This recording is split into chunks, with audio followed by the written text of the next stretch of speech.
आइए मेरे भाई, आज सामान्य अध्ययन 3 ये पढ़ेंगे और सामान्य अध्ययन 4 पढ़ेंगे। आज का टॉपिक यह है।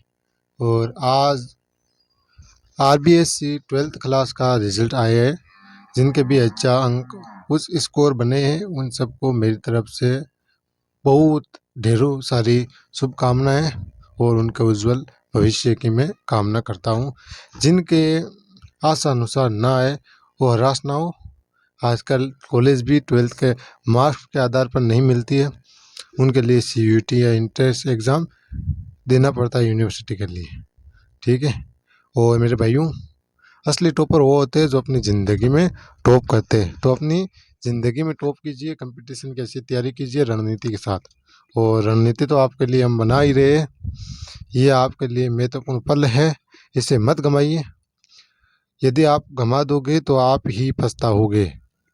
आज से आप लिख कर ले लो मेरे से। ऐसा निर्णय ना ले जिनसे आपको पछताना पड़े। पहले सिलेबस को समझो, फिर अपनी एनर्जी को समझो, हमारी एनर्जी कितनी है, फिर तैयारी क्यों करो। और बिना सोचे समझे रण में कूद जाओगे तो किसी शक्तिशाली योद्धा के दोबारा तुम मारे जाओगे, कुचले जाओगे। तो पूर्ण रूप से रणभूमि की तैयारी करके योद्धा बन के, ठीक है, कूदना है। तो इसके लिए आपको रणनीति की आवश्यकता है। ठीक है। इसे कम मत समझिए कि देख देख कर पढ़ाता है। ठीक है। तो हर कोई किताब देख कर पढ़ा देता है। मेरे भाई, अच्छी चीज़ देख कर भी पढ़ाओ, लेकिन पढ़ाना बहुत ज़्यादा ज़रूरी है। हर जैसे कचरे और झूठी तकरीरों से हमेशा दूर रहना चाहिए मेरे भाई। मेरा मानना यही है। ये एक आईएएस की लिखी हुई किताब है, तो उसको पहले आप प्रायिकता दो। क्यों? वो इस फेज से गुजरे हुए हैं, उन्होंने क्या गलती की, क्या नहीं की, सारी चीज़ उनकी लिखी हुई है। क्या स्ट्रेटजी बेस्ट रहती है, उसे एक्सपीरियंस है। और जैसे कोई RSIS की एग्ज़ाम ही नहीं दिया हुआ, एग्ज़ाम दिया हुआ है, फेल हुआ हुआ है, तो उनकी किताबें पढ़ेंगे हम, उनके के अनुसार चलेंगे। ठीक, वो तो अपना बिजनेस कर रहे हैं, तो हम कभी सफल नहीं होंगे। सफलता के लिए एक प्रॉपर रिसोर्स होना बहुत ज़्यादा ज़रूरी है। तो हमारे पास प्रॉपर रिसोर्स होते हुए भी हम कुछ अलग करना चाहते हैं। भाई हम दुनिया से हटकर करेंगे, हम लेखक है, हम किताब लिखें। मैं तो सचमुच अच्छा लेखक हूँ, फिर भी मैं लोगों की किताब पढ़ूंगा पहले। फिर कुछ मेरे अंदर आ जाएगी तो मैं अपनी किताब लिख दूंगा, और नहीं आएगी तो मैं कुछ एक छोटी मोटी कविता लिख कर पेश कर दूंगा। और क्या है, मुझे तो अनुभव मिल रहा है, आपको भी अनुभव मिल रहा है, सुनिए। ठीक है। ये आपका स्वर्णिम इतिहास है, तो इसे स्वर्णिम इतिहास लिखने के लिए तपना होगा।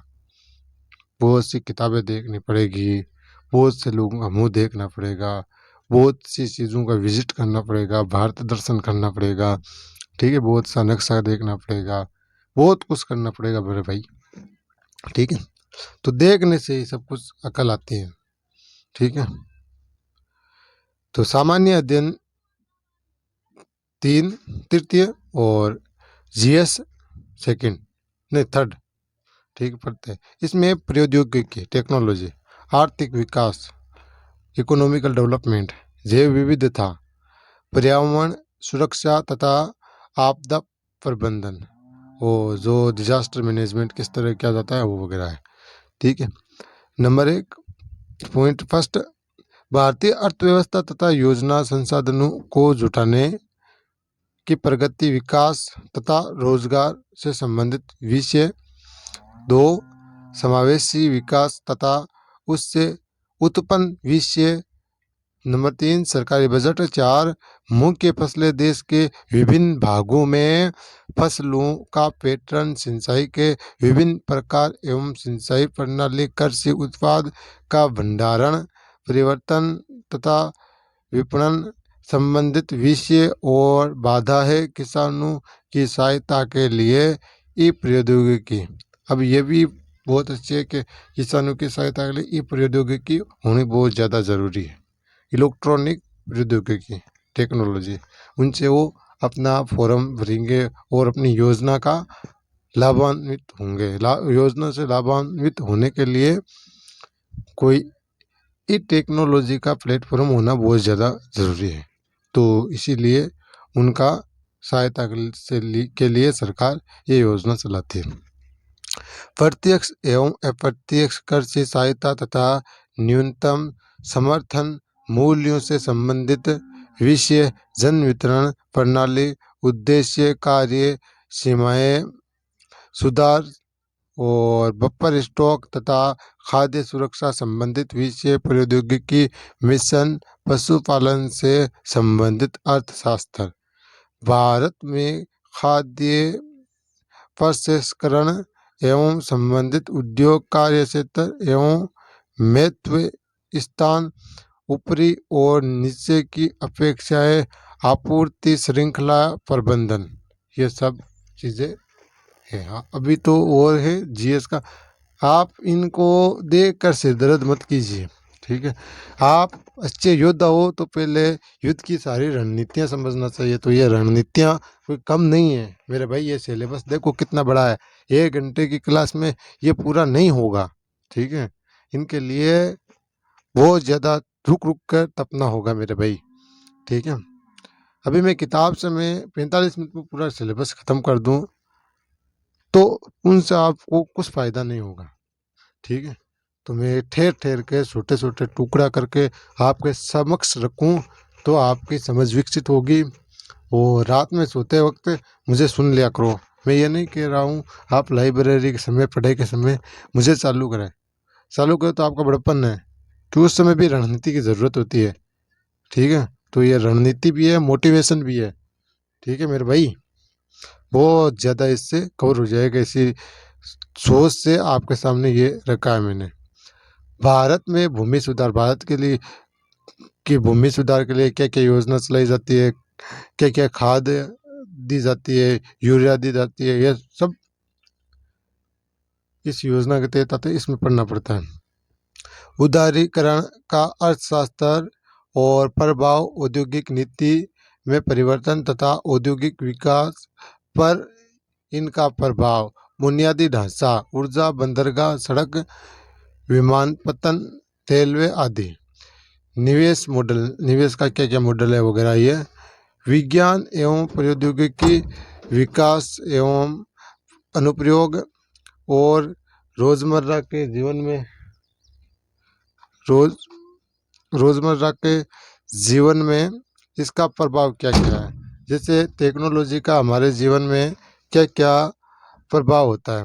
तो टेक्नोलॉजी के प्रभाव के बारे में इसमें टॉपिक भी पढ़ना पड़ता है, क्योंकि टॉपिक का नाम भी टेक्नोलॉजी, साइंस और अर्थशास्त्र, विकास और पर्यावरण संबंधित और डिजास्टर मैनेजमेंट के बारे में है। आपदा प्रबंधन का किस तरह मैनेजमेंट व्यवहार, क्या व्यवस्था की जाती है वगैरह इसमें आते हैं मेरे भाई। सूचना प्रौद्योगिकी, अंतरिक्ष, computer, robotics, nano technology, biotechnology और बौद्धिक संपदा अधिकारों से संबंधित विषयों के संबंध में जागरूकता होती है। संरक्षण, पर्यावरण प्रदूषण और शरण पर्यावरण प्रभाव का आकलन होता है। आपदा प्रबंधन होता है। और विकास और फैले उग्रवाद के बीच संबंध, आंतरिक सुरक्षा के लिए चुनौती उत्पन्न करने वाले शासन विरोधी तत्वों की भूमिका होती है। संचार नेटवर्क के माध्यम से आंतरिक सुरक्षा को चुनौती, आंतरिक सुरक्षा चुनौतियों में मीडिया और सामाजिक नेटवर्किंग साइटों की भूमिका, साइबर सुरक्षा की बुनियादी बातें और धन शोधन और इसे रोकना किस तरह होता है, ये सब होता है, ठीक है। आपने विषय की ये चीज़ें है, ये मजबूत नहीं होगा तो आप तैयारी पूर्ण रूप से नहीं करोगे। इन्हें लिख भी लीजिए साइड में, ठीक है। सीमावर्ती क्षेत्रों में सुरक्षा चुनौतियां और उनका प्रबंधन, संगठित अपराध और आतंकवाद के बीच संबंध, विभिन्न सुरक्षा बल और संस्थाएं तथा उनके अधिशेष, विभिन्न प्रकार की जो सुरक्षा बल होते हैं, बीएसएफ, सीआरपीएफ, सीआईएसएफ जो भी होते हैं ना वो, और संस्था तथा उनकी अधिदेश क्या क्या है, उनके लिए कोड दोबारा, कानून दोबारा जो चीज़ दी जाती है उनके बारे में। अब सामान्य अध्ययन फॉर चतुर्थ, ठीक है, इसके अंदर आते आपके चतुर्थ में नीति शास्त्र, सत्यनिष्ठा और अभिरुचि। आप कलेक्टर बनने के लायक है या नहीं है, आप में कलेक्टर वाली अभिरुचि है या नहीं है, और आपकी सत्यनिष्ठा क्या है, और आपकी नीति शास्त्र क्या है, एथिक्स एंड इंटीग्रेट। इस प्रश्न पत्र में ऐसे प्रश्न शामिल होंगे जो सार्वजनिक और जीवन में उम्मीदवारों की सत्यनिष्ठा, ईमानदारी से संबंधित विषयों के प्रति उनकी अभिरुचि एवं उनके दृष्टिकोण तथा समाज के आचार व्यवहार के विभिन्न मुद्दों और सामने आने वाली समस्याओं के समाधान को लेकर उनकी मनोवृत्ति का परीक्षण करेंगे। उनकी मनोवृत्ति क्या है, उसका परीक्षण किया जाएगा, ठीक है। इन आयामों का निर्धारण करने के लिए प्रश्न पत्रों में किसी मामले के अध्ययन, केस स्टडी का माध्यम भी चुना जा सकता है। मुख्य रूप से निम्नलिखित क्षेत्रों को कवर किया जाता है। नीति शास्त्र तथा मानवीय सह संबंध। मानवीय क्रियाकलापों में नीति शास्त्र के सार तत्व, इसके निर्धारक और परिणाम, नीति शास्त्र के आयाम, निजी और सार्वजनिक संबंधों में नीति शास्त्र, मानवीय मूल्य, महान नेताओं, सुधारकों और प्रशासकों के जीवन तथा उनके उपदेशों से शिक्षा मूल्य विकसित करने में परिवार, समाज और शैक्षणिक संस्थाओं की भूमिका होती है। अभिवर्ती, उसका सारांश, कंटेंट, संरचनावर्ती विचार तथा आचरण के परिप्रेक्ष्य, इसका प्रभाव एवं संबंध, नैतिक और राजनीतिक अभिरुचि, सामाजिक प्रभाव और धारण, ठीक है। सिविल सेवा के लिए अभिरुचि तथा बुनियादी मूल्य, सत्यनिष्ठा, भेदभाव रहित तथा गैर तरफदारी, निष्पक्षता, सार्वजनिक सेवा के प्रति समर्पण भाव और कमजोर वर्गों के प्रति सहानुभूति, सहिष्णुता तथा संवेदना। ये कलेक्टर में होनी चाहिए कि गरीब के प्रति उसके अंदर सहिष्णुता होनी चाहिए, उनका उत्थान का काम करता हो, और उनका कंटेंट संरचना अच्छी हो, उनकी सामाजिक प्रभाव हो उनका, और उनका सार्वजनिक सेवा के प्रति समर्पण हो, डेडिकेट हो, भाव हो इनका, ये सब होना ज़रूरी है। ये एथिक्स में पूछा जाता है, एप्टीट्यूड में पूछा जाता है। भावात्मक समझ, और भावात्मक समझ ये शिक्षित अभिरुचि का, शिक्षण अभिरुचि का भी भाग है, ये भी होना चाहिए, अधिगम का ये भाग है। अवधारणा है तथा प्रशासन और शासन व्यवस्था में उनके उपयोग और प्रयोग, भारत तथा विश्व के नैतिक विचारकों एवं दार्शनिकों के योगदान, ठीक है। लोक प्रशासनों में लोक सिविल सेवा, मूल्य तथा नीति शास्त्र, स्थिति तथा समस्याएं, सरकारी व निजी संस्थानों में नैतिक चिंताएं तथा दुविधाएं, नैतिक मार्गदर्शन के स्रोतों के रूप में विधि, नियम, विनियम, द्विधा नियम तथा अंतरात्मा, शासन व्यवस्था में नीति परक तथा नैतिक मूल्यों का तथा नैतिक मूल्यों व सुदृढ़ीकरण, अंतर्राष्ट्रीय संबंधों तथा निधि व्यवस्था, फंडिंग में नैतिक मुद्दे और कॉरपोरेट शासन व्यवस्था, इनकी भी आपके अंदर समझ होनी चाहिए, ठीक है। किस तरह चिंताओं की दुविधाएं संस्थानों में और नैतिक मार्गदर्शन किस तरह किया जाता है, और उसके जैसे कोई आर्थिक समस्या है, विनियम की है, अंतरात्मा की है, उनका सोल्व, और शासन किस तरह होती है, नीति किस तरह काम करती है, हमारा नैतिक वैचारिक मूल्य क्या है, ठीक है। अंतर्राष्ट्रीय संबंध किस तरह बनाया जा सकता है, फंडिंग किस तरह की जाती है, ये सारे मुद्दे, ठीक है, इसमें नीति शास्त्र के लोक प्रशासनों में आती है।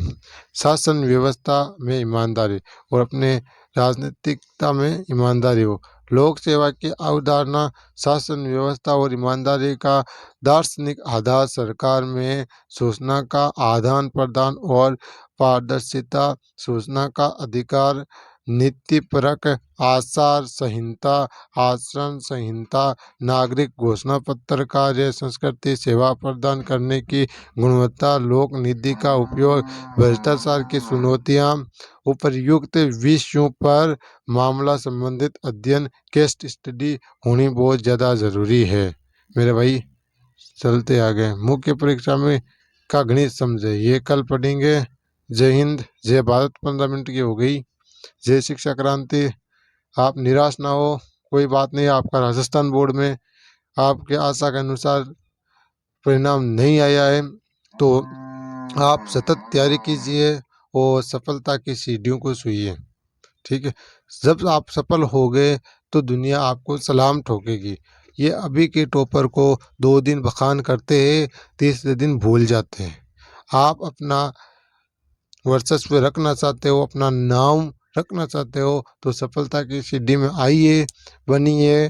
डॉक्टर APJ अब्दुल कलाम बनिए, ठीक है, महात्मा गांधी बनिए, तो आपको ये इतिहास सदा स्मरण रखेगा आपका।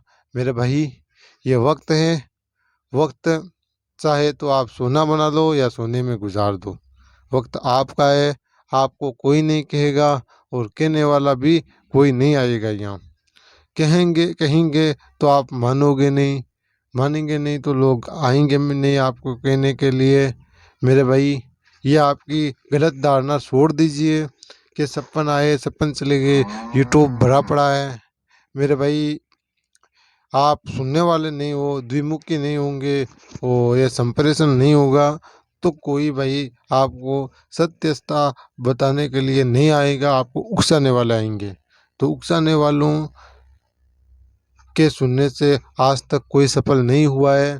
जो शांति में ये सही तरीका से ऑथेंटिक रिसोर्सेज के साथ आपके साथ आए, आपके सामने आए, वही आपको सफलता की सीढ़ी तक पहुंचा सकता है। झूठे ज्ञानों से कोई नहीं पहुंचा सकता है। वो अपना अच्छा थंबनेल लगाएंगे और जोश भरने वाली 2-3 शायरी बोल जाएंगे, ऐसे करो ऐसे करो ऐसे करो, तुम्हारे ये क्या करेंगे, ये क्या क्या होंगे, वो ये कहेंगे वो ये कहेंगे। आपके अंदर तनाव भर देंगे, आप उनके तनाव में ही जिएंगे कि हमारे हम सफल नहीं हुए तो हमारा स्टेटस नहीं रहेगा, ये नहीं रहेगा, तो आप तैयारी परिपूर्ण रूप से नहीं कर पाएंगे, ठीक है। तो मेरा तो यही कहना है, 12th के बाद आप निश्चित होकर ग्रेजुएशन कीजिए, ग्रेजुएशन के साथ टाइम निकाल कर अच्छी पोस्ट की तैयारी कीजिए, पढ़िए, कंसेप्ट सीखिए। जैसे मैं हूँ, मैं ग्रेजुएशन के साथ आपको पढ़ा रहा हूँ तो ये मेरी कम्युनिकेशन हो रही है और मैं तैयारी कर रहा हूँ अच्छी तरह, तो उनका बेनिफिट मुझे अवश्य मिलेगा, ठीक है। जय हिंद, जय भारत।